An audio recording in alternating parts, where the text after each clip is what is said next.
1 ayatnya 51. Mari kita satu-satu ya. Ini yang ruh dulu, Ini ruh fihi. Wa nafahu fihi min ruhi. Ruh fihi. Ruh yang ditiup. Ada ruhul amin 26193. Ruhul amin itu Jibril ini. Ruhul amin Jibril ya. Jibril, ruhul amin. Ruhul kudus juga Jibril. 1602. Qul nazzalahu ruhul kudus Jibril. Ya. Ada ruhan 4151. 4251. Ya, tambah 52-nya. 2 ayat.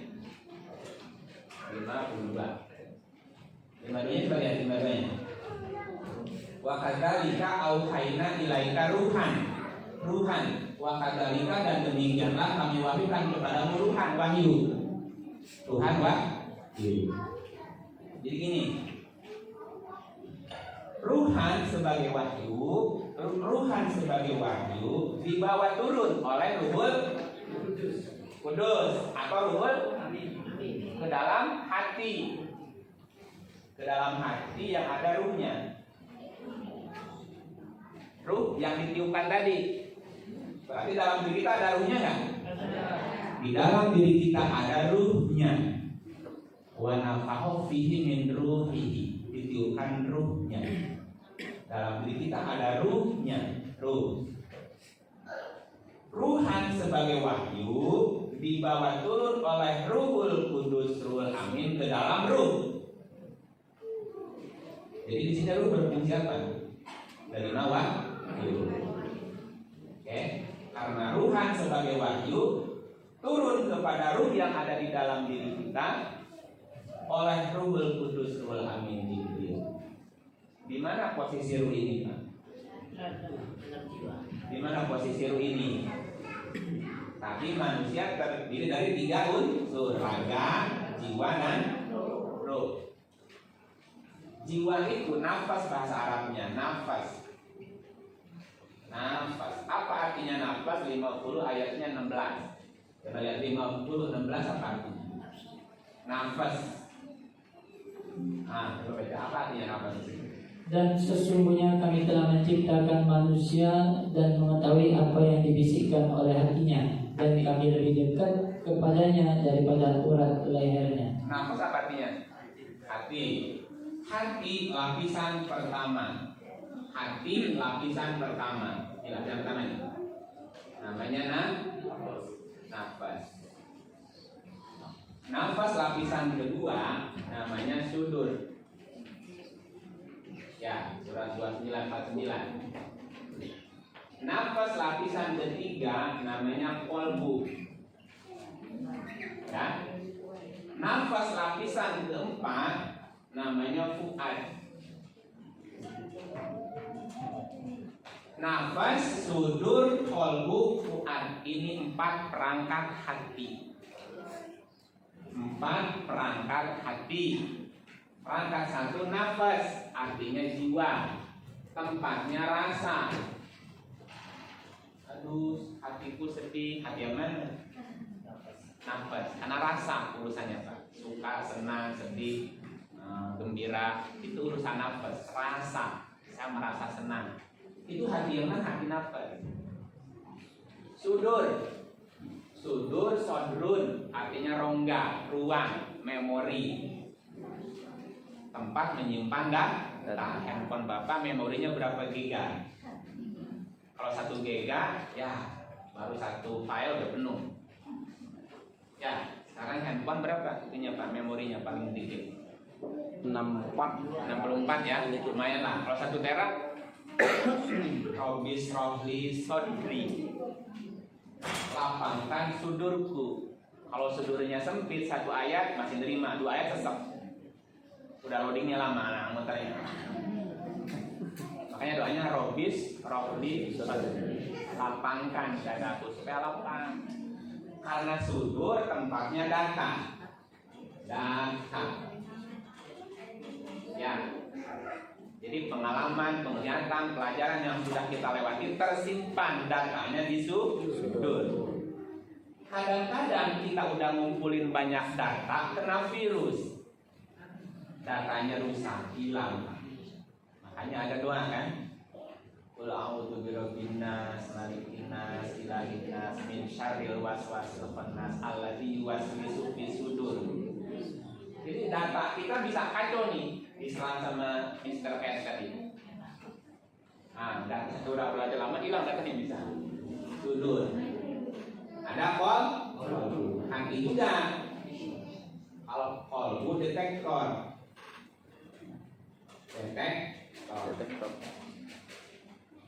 jika kamu melakukan suatu perbuatan, terus hatimu merasa nggak tenang, takut ketahuan, itu berarti perbuatan nggak baik.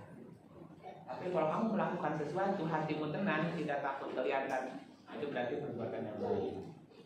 Ada dua orang pemudi, satu orang pemuda sama pemudi berduaan, satu istri. Ngumpet-ngumpet nggak?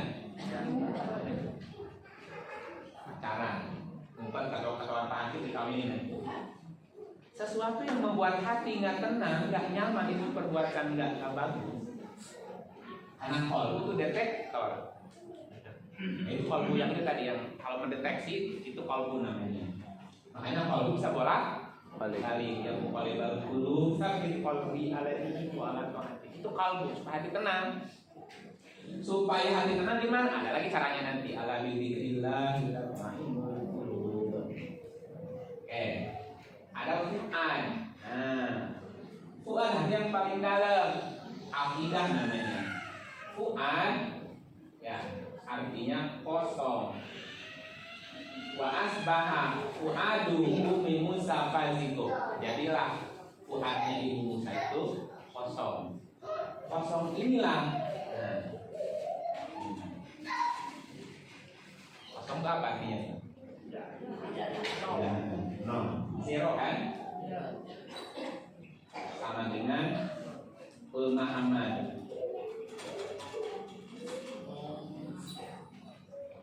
Dan pemahaman yang ada di fuad itu, di sini di fuad nanti ada nur namanya, nur. Ada nur. Narullah. Orang nyebutnya nurani. Dua cahaya. Nah, fuad ini di dalamnya ada nur, tempat apinya Allah datang. Nah, wahal kata hadis Musa. Hal kata hadis Musa Idro'a. Nah, coba baca surat 19 20 ayat 9. Nah, wahal kata hadis Musa. Terus Idro'a naron. Faqala li ahlihim kutu inni anastu naron. La'alli atikum minha biqabasin aw ajidu ala nari muda. Jadi nar itu tempatnya petunjuk. Jadi kalau istilahnya, jadi Allah itu berkata-kata, bersuara, ngasih petunjuk ke sini, Pak. Namanya suara hati, suara Tuhan. Tapi untuk menembus fuad harus melewati ini dulu. Lapisan 1, lapisan 2. Jadi jiwanya mesti bersih, mutmainah minimal. Suburnya di dalam datanya mesti bersih. Kalbunya jangan bimbang. Tembuslah nanti ke fuad. Hanya dari kolbu ke fuad ada barir nih. Ada barir di sini, hitam nih. Nah, barirnya zolim dan jahil.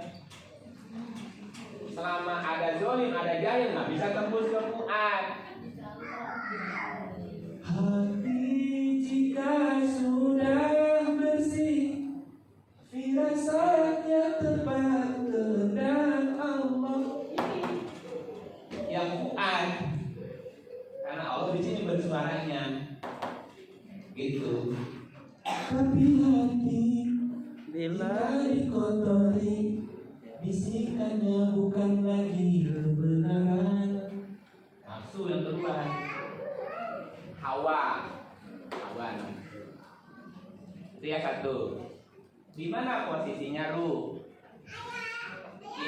nafas ini si jiwa. Jiwa yang pertama, di dalam nafas ada sudur, di dalam sudur ada qalbu, dalam qalbu ada fu'ad. Nah, si nafas ini, si jiwa ini akan bisa beroperasi di dalam raga yang ada ruhnya. Ibarat handphone tuh, handphone ada casing, ada baterai, ada SIM card. Raga casingnya, ruh baterainya, jiwa SIM cardnya. SIM card bisa beroperasi di handphone yang ada baterainya. Diambil baterai, matilah dia. Itu nggak ya? Iya. Waktu handphone kita mati, dimatiin nih waktu tidur. Ada orang lain WhatsApp-nya masuk nggak, Pak? Masuk, nggak perlu baca. Masuk. Pas dibuka, banyak ping itu. Banyak yang masuk ternyata. Jadi, waktu kita tertidur tadi, baca di awal kan, nyambung ke situ. Ketika si orang ini tidur, jiwanya dipegang Allah.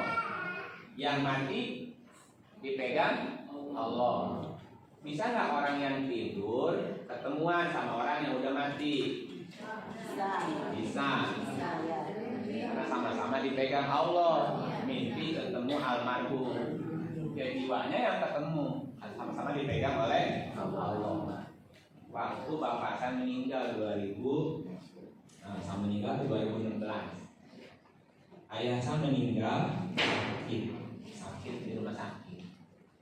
Udah seminggu di namun udah pakai infusan terakhir yang nungguin ayah saya sendirian terakhir.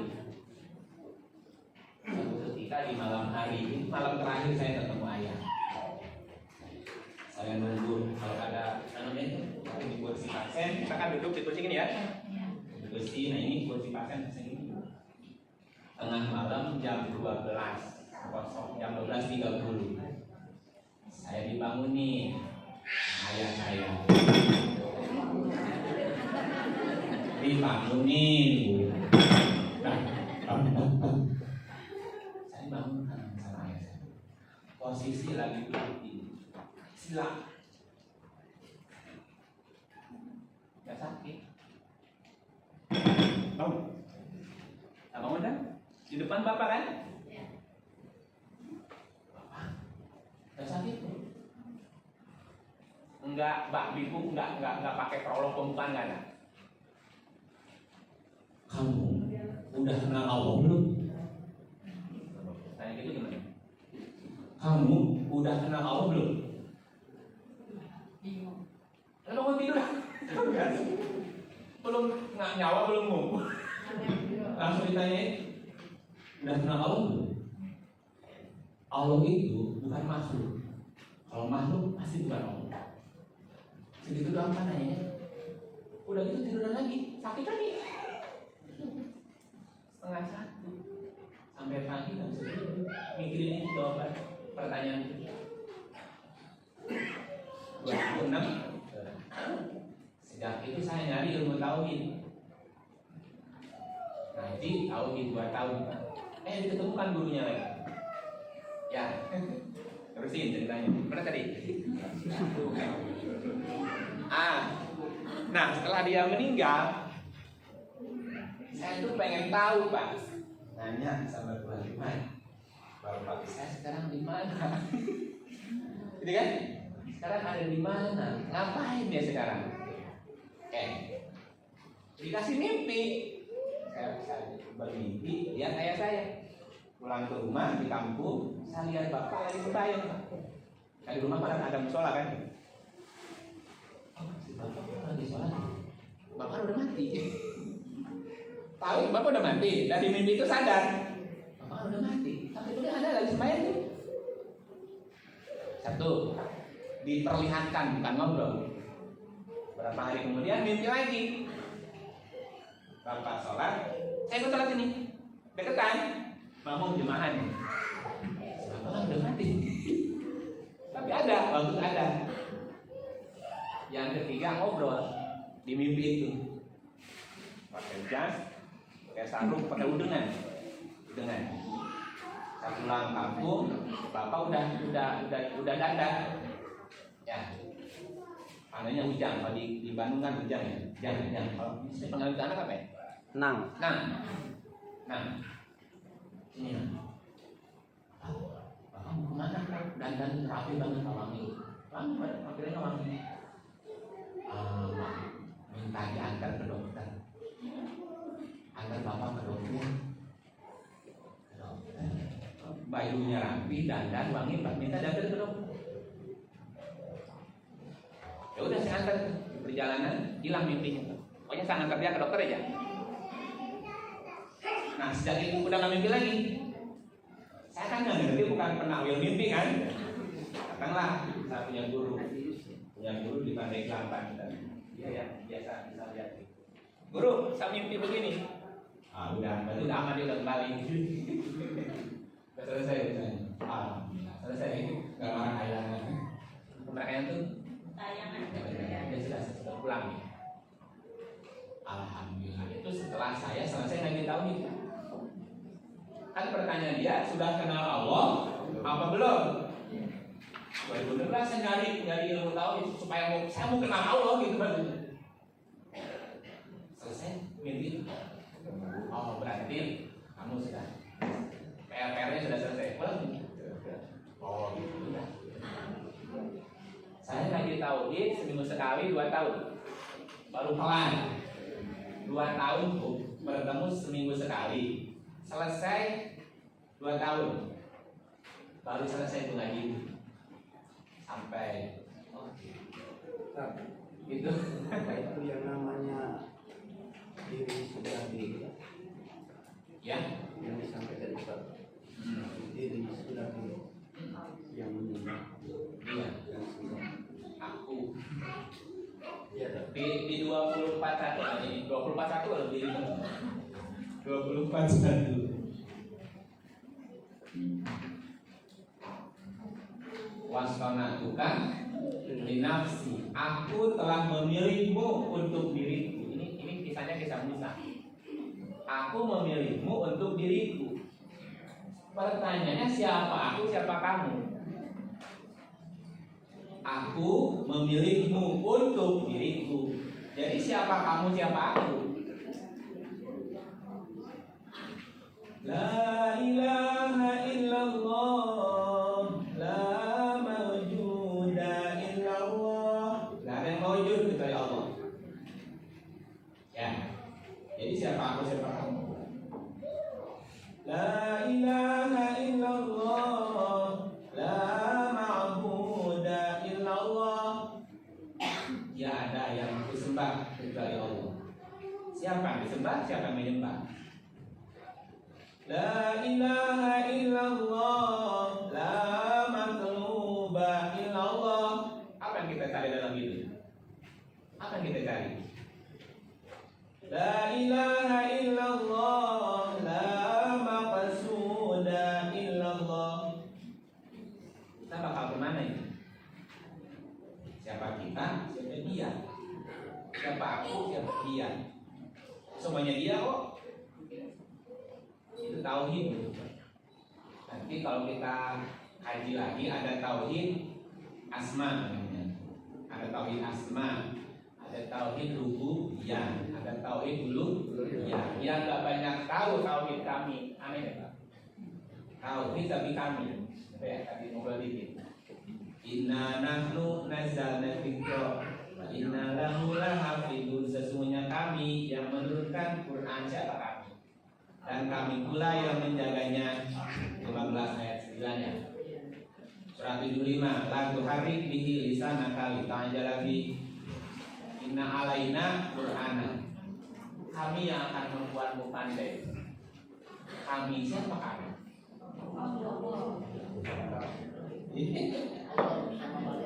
Ya Allah, dan orang-orang yang telah aku pilih, aku memilihmu untuk diri aku. Yang kami gitu. Kembali ke pertanyaan. Nah, saya ini tidak menjawab pertanyaan ya Pak ya. Di mana posisi ruh, di mana jiwa? Ini butuh waktu lama nih. Sekarang gini, Nafas di Quran berapa kali diulang? Nafas berapa kali disebut di Quran? Sudur berapa kali disebut? Qalbu berapa kali disebut? Fuad berapa kali disebut? Ini mesti dibaca semuanya baru dapat pemahaman yang utuh. Itu kira-kira. Jadi nggak cukup hari ini. Ini hanya baru gambaran umumnya. Karena raga itu fisik. Nah, ini kalau nanti mau dilanjutin lagi Pak. Raga ini kan ion ya, ion. Ini bion. Ini super permen, super bion. Ini proses pencucian mendobrak Raga itu ion, jiwa ion, ruh super ion. Nah, dalam bahasa Qurannya ini namanya malaikat musawimin. Bion malaikat munzalin. Super bion ini malaikat murdifin. Jumlahnya ion 5.000 malaikat. 5.000 malaikat. Bion 3.000 malaikat. Yang super bion 1.000 malaikat. Jumlahnya 9.000 malaikat yang menyusun tubuh kita, Pak. 9.000 unsur molekul.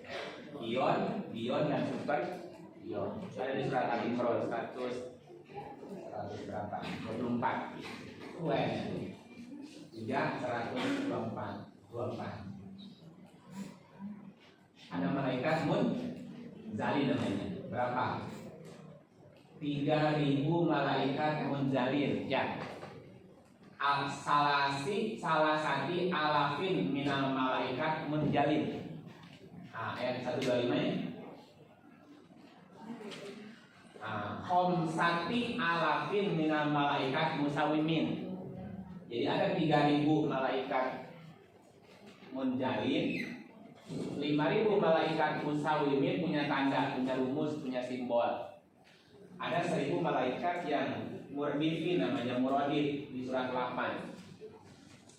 ayat 9. Nah, ini alfin minal malaikat murdifin. 1.000 malaikat murdifin. Kamu akan melihat 8 malaikat menjunjung aras. 8 malaikat itu ikatan 8 ion. Ya, yang menyusun bangunan alam semesta. Itu rumus kimia nanti. Ini ada kimia ya? Ini kita bahas kimia juga. Nah, jadi diri kita ini Pak, kumpulan gabungan dari ion, bion dan super ion. Ion jadi raga, bion jadi jiwa, super bion jadi ruh. Zuhur ya terasa.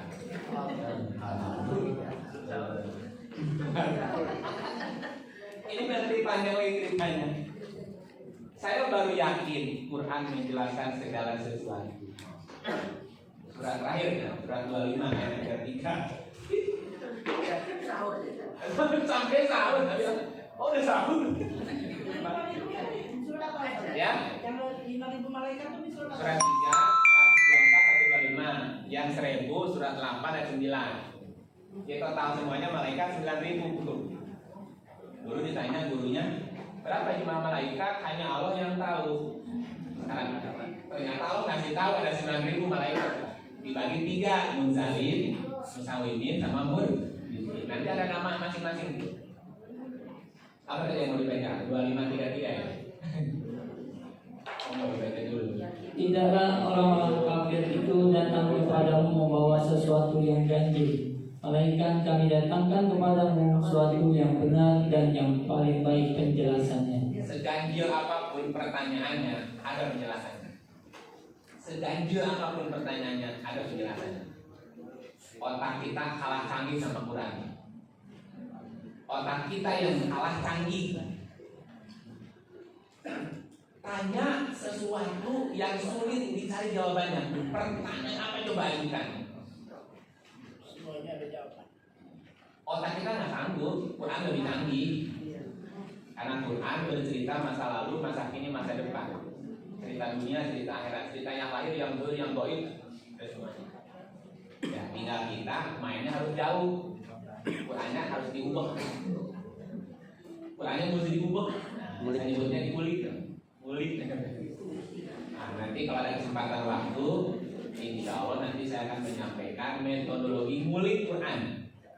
Metodologi ngulik Quran.